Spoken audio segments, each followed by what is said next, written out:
क्या हो अगर सिर्फ 10 साल में काम करने की मजबूरी से हमेशा के लिए आज़ादी मिल जाए। सुनने में किसी सपने जैसा लगता है ना? लेकिन ये कोई ख्याली पुलाव नहीं बल्कि एक सॉलिड प्लान है। आज हम इसी 10 साल के रोड मैप को डिकोड करने वाले हैं जो किसी की भी जिंदगी की दिशा बदल सकता है। देखिए, हमें बचपन से यही सिखाया जाता है कि 40-50 साल तक काम करो फिर रिटायर हो जाओ। पर क्या ये जरूरी है? यही सवाल हमें एक बिल्कुल नए रास्ते पर लेकर जाता है जहां पैसे के लिए काम करने के बजाय पैसा हमारे लिए काम करता है। और कमाल की बात यह है कि यह सब सिर्फ एक दशक में मतलब 10 साल में मुमकिन हो सकता है।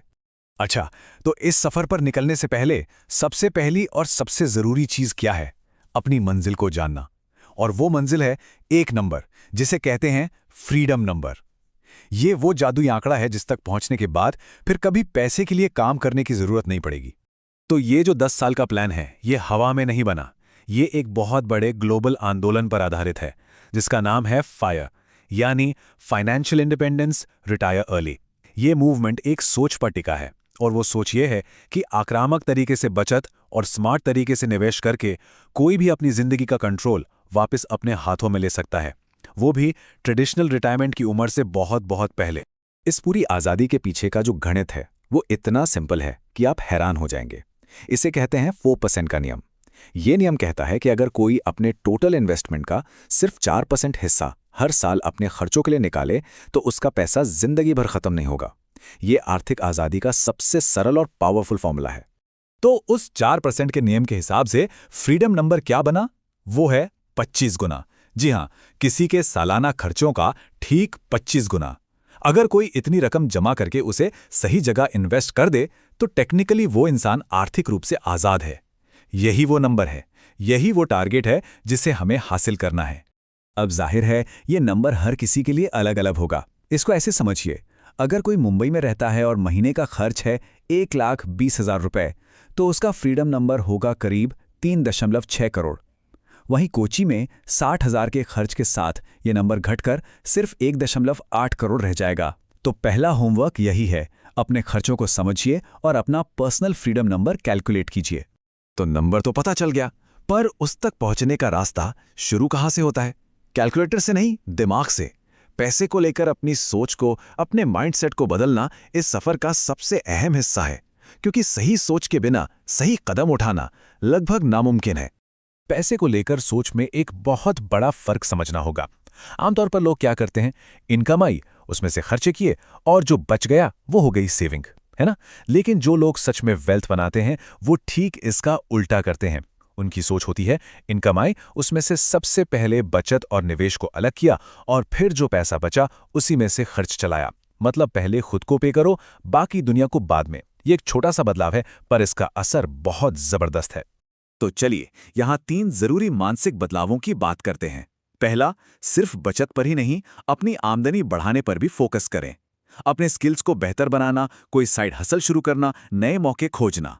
दूसरा, निवेश को ऑटोमेट कर दें, मतलब दिमाग लगाना ही नहीं है, हर महीने की एक तय तारीख पर एसआईपी अपने आप कट जानी चाहिए। और तीसरा, जैसे जैसे आमदनी बढ़े अपने खर्चे उसी रफ्तार से ना बढ़ाएं। ये एक जाल है जिसे लाइफस्टाइल इन्फ्लेशन कहते हैं, इससे बचना बहुत जरूरी है। ठीक है, तो माइंडसेट तो सेट हो गया। अब आते हैं असली एक्शन प्लान पर। यहां हम 3 अलग अलग लेकिन बेहद असरदार रास्तों पर बात करेंगे जो किसी को भी 10 साल में आर्थिक आज़ादी की मंजिल तक पहुंचा सकते हैं। पहला रास्ता है फायर मेथड, यानी बहुत ज्यादा मतलब बहुत ही ज्यादा बचत और निवेश। दूसरा है एंटरप्रेन्योरशिप का रास्ता, यानी अपना खुद का बिजनेस बनाकर उसे 10 साल में एक मुकाम पर पहुंचाना। और तीसरा है रियल एस्टेट इन्वेस्टिंग, जहां लिवरेज का इस्तेमाल करके तेजी से संपत्ति बनाई जाती है। चलिए इन तीनों को थोड़ा और गहराई से समझते हैं। फायर मेथड सीधा और सरल है पर हिम्मत वाला काम है। इसका पहला नियम, अपनी आमदनी का 50 से 75% हिस्सा बचाना। हाँ, सुनने में ये बहुत मुश्किल लगता है और इसके लिए अपनी लाइफस्टाइल में बड़े सैक्रिफाइस करने पड़ते हैं, लेकिन यही इस रास्ते की कुंजी है। फिर इस बचत को लगातार इंडेक्स फंड्स जैसी जगहों पर एसआईपी यानी सिस्टमैटिक इन्वेस्टमेंट प्लान के जरिए इन्वेस्ट करना। और फिर सबसे जरूरी काम, सब्र रखना और 10 साल तक कंपाउंडिंग के जादू को अपना काम करने देना। दूसरा रास्ता है एंटरप्रेन्योरशिप का। ये बिल्कुल एक 10 साल का मिशन बनाने जैसा है। इसके 4 चरण होते हैं। पहले, आप खुद जी जान लगाकर काम करते हैं और बिजनेस को खड़ा करते हैं। फिर आप ऐसे सिस्टम बनाते हैं कि बिजनेस आपके बिना भी चल सके। इसके बाद आप रोज के कामों से हटकर बड़ी तस्वीर पर फोकस करते हैं और आखिर में आप उस बिजनेस को बेचकर या उससे हटकर अपनी आर्थिक आज़ादी हासिल कर लेते हैं। ये हाई रिस्क हाई रिवॉर्ड वाला रास्ता है। तीसरा रास्ता है रियल एस्टेट का, और इसकी शुरुआत एक बहुत ही स्मार्ट स्ट्रैटेजी से हो सकती है, जिसे कहते हैं हाउस हैकिंग। इसका मतलब ये है कि एक ऐसी प्रॉपर्टी खरीदना जिसके एक हिस्से में खुद रहें और दूसरा हिस्सा किराए पर दे दें। इससे जो किराया आता है वो आपकी ईएमआई भरने में मदद करता है। ये रियल एस्टेट मार्केट में घुसने का एक बहुत ही असरदार और कम जोखिम वाला तरीका है, जिससे धीरे धीरे एक बड़ा पोर्टफोलियो बनाया जा सकता है। तो ये तीनों रास्ते असरदार हैं, ये मंजिल तक पहुंचा सकते हैं, लेकिन इन सब में एक चीज कॉमन है और वही सबसे बड़ी चुनौती भी है, वो है अनुशासन। देखिए, ये जानना कि क्या करना है आसान है, पर उसे लगातार बिना रुके सालों साल करते रहना, असली खेल तो वही है। और ये बात एकदम 100% की है। दुनिया में कोई भी काम शुरू करना सबसे मुश्किल नहीं होता। सबसे मुश्किल होता है उस काम को लगातार करते रहना, डिसिप्लिन बनाए रखना। जो इन रास्तों पर अनुशासन के साथ चलता रहेगा, आर्थिक आज़ादी उसके लिए एक तय मंजिल है।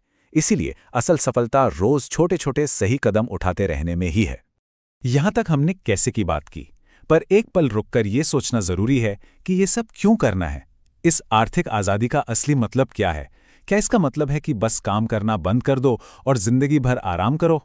नहीं, बिल्कुल नहीं। असली आज़ादी का मतलब काम ना करना नहीं है। इसका मतलब है अपने समय पर पूरा कंट्रोल होना।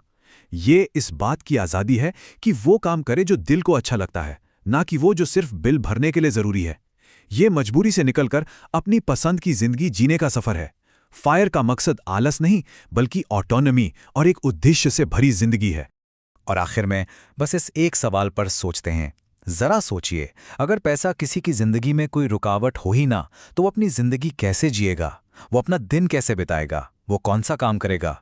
इस सवाल का जो जवाब है ना, वही आर्थिक आज़ादी का असली मकसद है। देखिए, आज के ज़माने में ना पैसों को मैनेज करना कोई ऑप्शनल स्किल नहीं है, ये तो बहुत ज़रूरी हो गया है। तो ये कोर्स आपको सिखाता है कि आप कैसे अपने फाइनेंशियल फ्यूचर का कंट्रोल पूरी तरह अपने हाथ में ले सकते हैं और एक सेफ फ्यूचर की नींव रख सकते हैं। तो चलिए 3 सबसे ज़रूरी बातों को समझते हैं। पहली और सबसे ज़रूरी बात है अपने फाइनेंस पर कंट्रोल पाना। इसमें ना डेट स्नोबॉल जैसी एक बहुत ही स्मार्ट स्ट्रैटेजी है। मतलब आप सबसे छोटा वाला कर्ज पहले चुकाते हैं। इससे जो कॉन्फिडेंस मिलता है ना, वो आपको बड़े कर्जों से निपटने की हिम्मत देता है। और हाँ, बजट बनाना भी सीखते हैं, जिससे पता चलता है कि आपका पैसा आखिर जा कहां रहा है। और यकीन मानिए, यह जानना काफी शॉकिंग हो सकता है। अच्छा, दूसरी चीज है अपनी वेल्थ को ग्रो करना। यह सिर्फ पैसे बचाने तक ही सीमित नहीं है, बल्कि अपने पैसे को काम पर लगाने के बारे में है। मतलब आप इन्वेस्टिंग सीखते हैं, कोई साइड हसल से एक्स्ट्रा इनकम कैसे बनाएं ये सीखते हैं, और स्मार्ट टैक्स प्लानिंग से अपनी मेहनत की कमाई को और बढ़ाते हैं। और फाइनली तीसरा पॉइंट, अपने फ्यूचर को सिक्योर करना। यहां आप फायर कॉन्सेप्ट के बारे में जानेंगे। सिंपल सा फंडा है, अपनी कमाई का एक बड़ा हिस्सा इन्वेस्ट करो ताकि एक दिन आपका पैसा ही आपके सारे खर्चे उठा ले, और फिर आप अपनी शर्तों पर जिंदगी जी सकते हैं। तो कुल मिलाकर ये कोर्स आपको कर्ज से बाहर निकलने से लेकर फाइनेंशियल फ्रीडम तक का एक पूरा प्रैक्टिकल रोड मैप देता है।